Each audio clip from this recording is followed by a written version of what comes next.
जय हिंद दोस्तों, नमस्कार। एड्रेस चेंज, फोन नंबर बंद और आप गायब। अब अगर लीगल नोटिस आया, आर्बिट्रेशन का नोटिस आया, सेक्शन 25 का नोटिस आया, कोर्ट से अगर समन आया, तो अब क्या होगा? क्या आपको जेल होगी? क्या इन नोटिस का रिप्लाई देना जरूरी है? अगर नहीं देते हैं तो क्या होता है?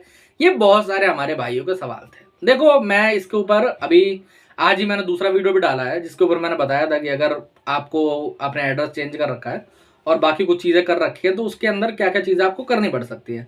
लेकिन एक सवाल हमारे भाइयों को बहुत ज़्यादा है, जिसके अंदर आप लोग पूछ रहे हो कि भाई साहब, अगर हम लोग एड्रेस चेंज कर देते हैं, नंबर हम लोग फ़ोन नंबर बंद कर देते हैं, तो कोई लीगल नोटिस रिसीव होता है तो क्या होगा? अगर मान लेते हैं लीगल नोटिस नहीं, कोर्ट का समन आ जाता है, कोर्ट केस हो जाता है, तो ऐसे में क्या करा जाएगा? ऐसे में मुझे क्या करना चाहिए? मेरे को क्या चीज़ें फॉलो करनी चाहिए?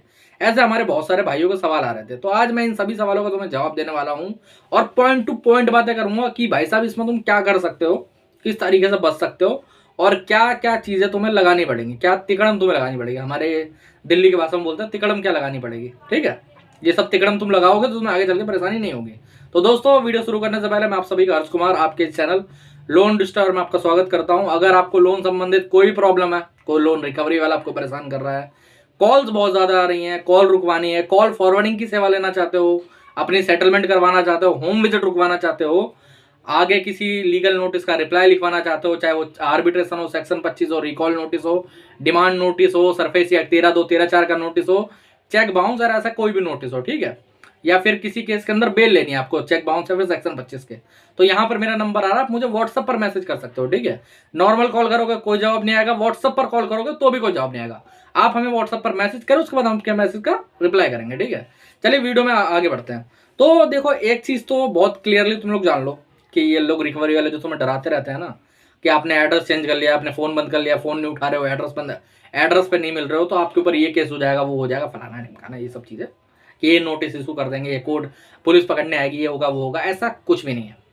आप किसी भी तरीके का कोई भी लोन डिफॉल्ट करो, आप एक एड्रेस एक की जगह 100 बार चेंज करो, नंबर एक की जगह 100 बार बंद करो, आपका कुछ भी नहीं होगा, कोई दिक्कत वाली बात नहीं है। कोई एफआईआर आपके अगेंस्ट में नहीं हो सकती, कोई दिक्कत ऐसी आपको हो नहीं सकती है। ठीक है, अब आते हैं मेन कंपाउंड पे कि भाई साहब, अगर लीगल नोटिस आया तो क्या होगा। देखो, पहली बात तो मैं एक चीज बता देना चाहता हूँ, लमसम नहीं तो 90% लीगल नोटिस, चाहे वो आर्बिट्रेशन के हो, डिमांड नोटिस हो, अपना सेक्शन 25 या चेक बाउंस का नोटिस हो, वो सब क्या होंगे, रजिस्टर लेटर से आएंगे। जो रजिस्टर पोस्ट होती है ना, अपना रजिस्टर डाक होता है, उससे आएंगे। बाकी स्पीड पोस्ट से बहुत ही कम लेटर आपके घर पे आ सकते हैं, बहुत कम, मिनिमम आ सकते हैं, बहुत कम। ठीक है, तो जो रजिस्टर लेटर होता है उसमें ज़्यादातर जो पोस्ट मास्टर होते हैं हमारे यहाँ के, लमसम 90% पोस्ट मास्टर, उन सबको आपके साइन की ज़रूरत पड़ती है। अगर आप साइन नहीं करोगे या फिर आप फ़ोन पे उन्हें कंफर्म नहीं करोगे या फिर आपका कोई रिलेटिव वहाँ साइन नहीं करेगा, तो वो लोग वहाँ पर वो लेटर किसी को नहीं देते हैं। जी हाँ, आप लोग बिल्कुल सही सुन रहे हो। जब भी कोई लीगल नोटिस आपको रिसीव नहीं होता है किसी भी तरीके से, तो उस लीगल नोटिस की कोई भी मान्यता नहीं होती है। लेकिन हाल ही में कुछ एक ट्रेंड देखा गया है बहुत ज़्यादा, कि मेरे कुछ क्लाइंट है, मैं बता रहा हूँ, 5-6 क्लाइंट है, जिनके साथ क्या हुआ था, उन्होंने एड्रेस चेंज कर लिया। अब एड्रेस पे तो कोई है नहीं, वहाँ पर जो लीगल नोटिस का मैसेज आता है ना कि भाई साहब ये रजिस्टर्ड डाक आपके नंबर पे आया है, उन्होंने पोस्ट मास्टर को भी मना कर दिया कि भाई साहब मैं वहाँ पर नहीं रहता, वो पोस्ट वापसी भी चला गया। लेकिन उसके बाद भी आर्बिट्रेटर ने अवार्ड पास कर दिया। तो मैं बता देना चाहता हूँ कि अगर आपने किसी भी तरीके का कोई नोटिस रिसीव नहीं करा है, उसे डाउनलोड नहीं करा, उसे रिसीव नहीं करा है, और उसके बाद कोई आर्बिट्रेशन अवार्ड पास होता है, तो वो प्रॉपरली इनवैलिड आर्बिट्रेशन है। ठीक है, आपको तुरंत रूप से उस पर एक चैलेंज नोटिस फॉर्म करना होगा। लेकिन यहाँ पर लोग गलती क्या करते हैं, मैं बता देना चाहता हूँ। जैसे मान लो एड्रेस चेंज कर दिया, ओके, एड्रेस आपने चेंज कर दिया, वहाँ पर कोई नोटिस जा रहा है, वो रिसीव ही नहीं हो रहा, वो वापसी चला जा रहा है, नोटिस तामील ही नहीं हो पा रहा है ना। तो ऐसे में वो लोग सिंपली ये करते हैं कि जो फ़ोन पे उन्हें नोटिस आए होते हैं, जो ईमेल पे उन्हें नोटिस आए होते हैं, एसएमएस पे या फिर व्हाट्सएप पे, ये 4 माध्यम है। देखो, लीगल नोटिस सिर्फ 4 तरह से आ सकता है। एक आपको पोस्ट से, एक आपको व्हाट्सएप से, एक आपको ईमेल से और एक आपको एसएमएस से, और चारों तरीके से ही वो वैलिड है, 100% वैलिड है। कई भाई लोग बोलते हैं ना कि व्हाट्सएप पर आया तो वैलिड नहीं होगा, ईमेल पे आया तो वैलिड नहीं होगा, जो मेरे को हाथ पे कॉपी मिली है वही वैलिड है। ऐसा कुछ भी नहीं है, ऐसा कुछ भी नहीं है। 100% चारों तरीके से वो सारे वैलिड है। अब एड्रेस तो आपने चेंज कर लिया, एड्रेस पे वहाँ पर आप हो नहीं, तो वहाँ पर रिसीव नहीं हो। लेकिन कई लोग गलती क्या करते हैं कि वो लोग फ़ोन में आपकी ईमेल है, आपने वहाँ पर ईमेल खोली, जैसे ईमेल खोली ईमेल ओपन हो गई, वहाँ पर लीगल नोटिस आपने डाउनलोड कर लिया। अब डाउनलोड कर लिया तो वहाँ पर सॉफ्टवेयर होता है, ओके, जिसमें वहाँ पर पूरा शो करता है कि यहाँ से इतने बजे ईमेल करी गई, इतने बजे खोली गई, इतने बजे डाउनलोड करी गई। एक बार वहाँ पर ब्लू टिक आ जाती है तो एक तरीके से मान लिया जाता है कि आपको नोटिस रिसीव हो चुका है। आपको जो एसएमएस आए होते हैं उनके अंदर लिंक होती है, उस लिंक पे अगर आपने गलती से भी क्लिक कर लिया तो वहां पर दिखाया जाएगा कि ब्लू टिक हो गई है, आपने वो नोटिस रिसीव कर लिया। वो व्हाट्सएप पे तो आपको पता सीन आ ही जाता है ना, ये सारी चीजें हो जाती हैं। तो अब क्या इन सबको सीन नहीं करना चाहिए, इन सबको नहीं खोलना चाहिए? मैं आप सभी को एक चीज आंसर दूंगा, खोलना चाहिए बिल्कुल, और देखना चाहिए। क्यों देखना चाहिए? क्योंकि ऑनलाइन के माध्यम से उनके पास कई बार एक ऑप्शन और रहता है कि हमने तो भेज दिया, अब अगला बंदा देखे ना देखे, उसकी रजिस्टर मेल आईडी थी, उसने देखी हो ना देखी हो, है ना, तो वो उस तरीके से भी अवॉर्ड पास कर सकते हैं। आप सबको क्या करना है, अपना ईमेल, व्हाट्सएप और एसएमएस हमेशा चेक करते रहना है। डेली आदत बना लो, रात में सोने से पहले स्पैम वाला फोल्डर जो होता है ना ईमेल के अंदर, उसको तो जरूर चेक करना। उसमें क्या होता है, सारे लमसम इंपॉर्टेंट मेल चले जाते हैं कई बार, तो उसको जरूर चेक करना। वहां पर अगर आर्बिट्रेशन, सेक्शन 25 या कोई और नोटिस ऐसा, चेक बाउंस वगैरह या और कोई नोटिस वगैरह आपको वहां पर आता है, तो तुरंत रूप से उसका रिप्लाई लिखवा दो। रिप्लाई लिखवाने के बाद कोई दिक्कत वाली बात नहीं है, वो ज्यादातर नोटिस कैंसिल हो जाते हैं। ज्यादातर नोटिस में वहां पर सेक्शन 25 और चेक बाउंस का नोटिस भी होता है ना, उसका भी जवाब लिखवाने के बाद उस पर भी किसी प्रकार का कोई केस नहीं करती ज्यादातर बैंक, ठीक है। लेकिन इसमें कई लोगों का ये भी कंसेंट है कि सर मेरी जो ईमेल थी मैं भूल गया हूँ, फोन नंबर मैंने प्रॉपरली बंद कर दिया, उस पर एसएमएस आ ही नहीं सकता। तो अब अगर ऐसी स्थिति आपकी है तो भी आपको ज्यादा कुछ खास जानने की जरूरत नहीं है, ओके। क्योंकि जब मैंने अभी बताया था कि अगर मान लो ऐसी कोई स्थिति आपकी बनती है तो वही चीज हो जाएगी कि भाई साहब आपने रिसीव ही नहीं करा है।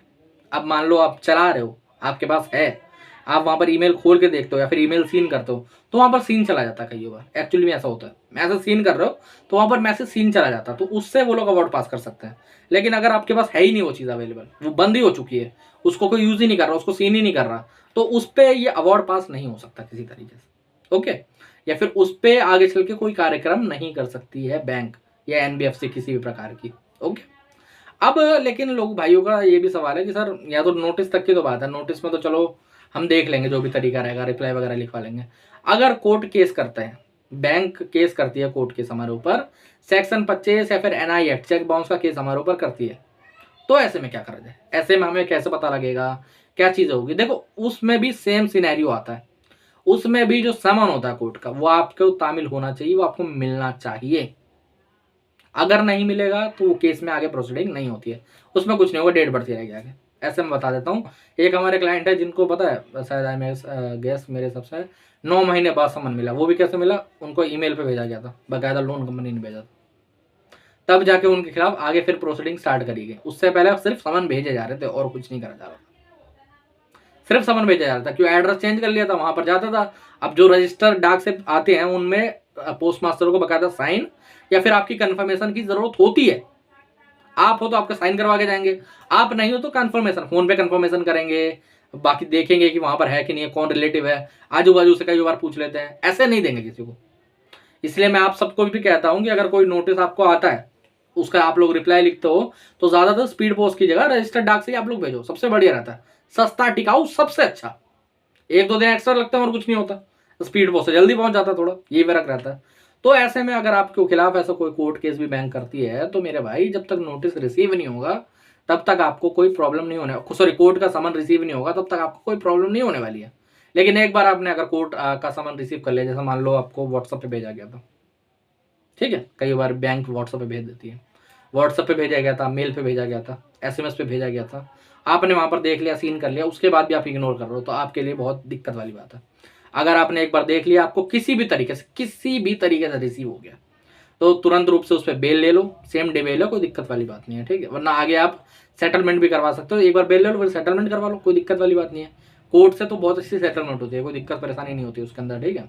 तो ये सारी चीजें थी, ये सब तुम अगर फॉलो करोगे तो तुम्हें इतनी सी भी दिक्कत नहीं होगी, चाहे कोई भी तुम्हें नोटिस आ जाए, कोई भी तुम्हें कुछ चीज हो जाए। और अगर कई भाई लोगों का बहुत ज्यादा क्वेश्चन, बहुत ज्यादा एक वो रहता है ना कि सर अगर मान लो हमारे पास कुछ है ही नहीं, एड्रेस भी मैंने चेंज कर दिया ये भी हो गया, वो भी हो गया। अगर इसके बाद भी अवार्ड पास कर देते हैं और मेरे पास अभी कोई पैसे वैसा नहीं है, कार वार नहीं है, गाड़ी वाड़ी नहीं है, सबसे ज़्यादा डर आर्बिट्रेशन का ही रहता है ना। सबसे बड़ी दिक्कत ये है कि मेरे पास कोई ना तो गाड़ी है, ना मेरे पास कोई जॉब है, ना तो मेरे पास किसी तरीके का कोई सामान वगैरह है, जो रह रहा हूँ फैमिली के साथ रह रहा हूँ। तो अब ऐसे में क्या करा जाए? ऐसे में देखो, डर बताऊँ क्या चीज़ का रहता है? डर ये रहता है कि आपके फ्यूचर में सारे अकाउंट फ्रीज हो सकते हैं। ओके, आज जॉब नहीं कर रहे, कल को जॉब करोगे, तब सैलरी आ सकती है, तब उनको ऑर्डर दिया जा सकता है। समझ रहे हो? ये सारी चीज़ें हो सकती हैं, ये सारी दिक्कत वाली चीज़। अगर आपने एड्रेस चेंज नहीं करा है तो भाई साहब फिर तो सामान पे भी दिक्कत है, आपके मान सम्मान पे भी दिक्कत है। मेन काम तो ये लोग आर्बिट्रेशन का नोटिस इसलिए भेजते हैं सिर्फ, जो सबसे बड़ा डर रहता है कि आपका मान सम्मान खराब करना। आपका जो सामान है ना, उससे ज़्यादा इनको कुछ लेना देना नहीं है। वहाँ एक घर में मान लेते हैं आपने 10 लाख का लोन ले रखा है, सामान कितना ही निकल जाएगा? 1 लाख का निकल जाएगा, है ना? 2 लाख का निकल जाएगा, इतना मान लेते हैं। लेकिन मेन कंपाउंड क्या होता है? अगर वो लोग पुलिस लेके, अपने ऑफिसर्स लेके, अपना लॉयर लेके आपके दरवाजे पे आते हैं और आपके घर से एक चम्मच भी लेके जाते हैं, या फिर मान लेते हैं आपके घर से एक चीज़ भी लेके जाते हैं, तो आस पड़ोसी की बात है और बाकी सारी चीज़ें देख के आपकी बेइज्जती होती है सिंपली। तो इसलिए मैं सब पे कहूँगा कि अगर आपने एड्रेस भी चेंज कर रखा है, वैसे एड्रेस चेंज करने वालों को ये ज़्यादा दिक्कत नहीं होती। लेकिन एक मैं प्रॉब्लम बताता हूँ। एक भाई हमारे यहाँ, जिन्होंने मुंबई से एड्रेस चेंज करके शायद कोल्हापुर में लिया था या फिर कहीं, याद नहीं आ रहा मेरे को एग्जैक्टली।